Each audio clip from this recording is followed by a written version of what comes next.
Lieutenant General Baron von Steuben could not believe his eyes. At great risk and personal expense, he had traveled 4,000 miles across the Atlantic from Prussia to join the Continental Army.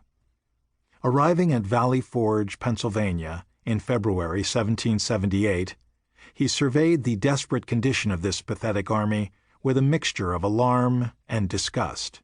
He felt deceived. Under a gunmetal sky, he came on horseback from the town of York, 80 miles west, where Congress had fled after the British captured Philadelphia. After weeks of bitter cold, the weather had improved in late February, and the Schuylkill River had begun to melt.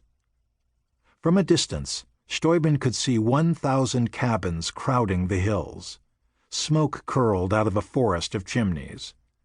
As he approached, Steuben could not discern in the waning light the crimson tracks left by barefoot soldiers, but he could not miss the stinking carcasses of horses lying in the snow. General Washington met him on horseback outside the camp. The handsome, imposing Virginian and the plump Prussian with bulging lips and thick eyebrows rode side by side in awkward silence. Steuben, who was naturally ebullient, spoke French and German and very little English. Washington, who was characteristically reserved, spoke neither. It was an inauspicious beginning. Steuben soon realized that Washington's army was a chimera. The Continental Army was melting away faster than the snow. He had expected to join a force of 40,000 men, but fewer than 14,000 remained, and only half that were fit for duty. Nearly 7,000 were sick or not equipped to fight. Over the winter, nearly 2,500 men died from disease, and around 15,000 deserted, sneaking across enemy lines into Philadelphia 20 miles southeast along the Schuylkill. With regard to their military discipline, Steuben noted, "I may safely say that no such thing existed." The men had been left to perish by inches of cold and nakedness, Washington admitted. Without adequate food, the soldiers baked fire cakes made out of flour and water on a hot stone placed in the hearth. In some cases, starving men roasted their leather shoes to provide one more meal. One officer complained that Congress have let it in the power of the states to starve the army at pleasure. The camp needed 30,000 pounds of bread and an equivalent amount of meat daily. In addition, the men were promised a gill, 4 ounces, of whiskey a day. Rarely did the camp have anything approaching that amount. Angry soldiers chanted, "No bread, no soldiers."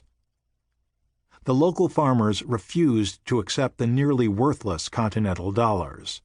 They preferred to sell food to the British soldiers for pounds sterling.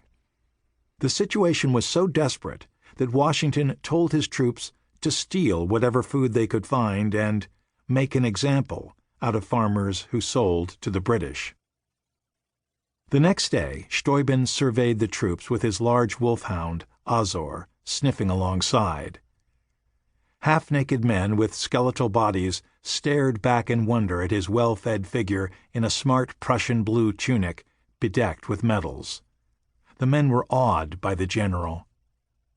"Never before or since have I had such an impression of the ancient, fabled god of war," wrote one young private. Few soldiers owned more than one shirt, and many had none. More than 3,000 men were barefoot or partly naked. France had sent the army tens of thousands of boots that were too small for most Americans, and those that fit fell apart after marches across hundreds of miles. The scarcity of supplies forced many to cannibalize what little they had. The lucky few who had blankets cut them into tents. The ones with tents sewed the fabric into shirts. Most soldiers suffered from scabies or lice, which drove men to tear madly at their own flesh. As Steuben inspected the troops, men stood shivering with open sores covering their bodies. Medical care was almost non-existent. Thousands lay in camp hospitals without doctors, food, or drugs.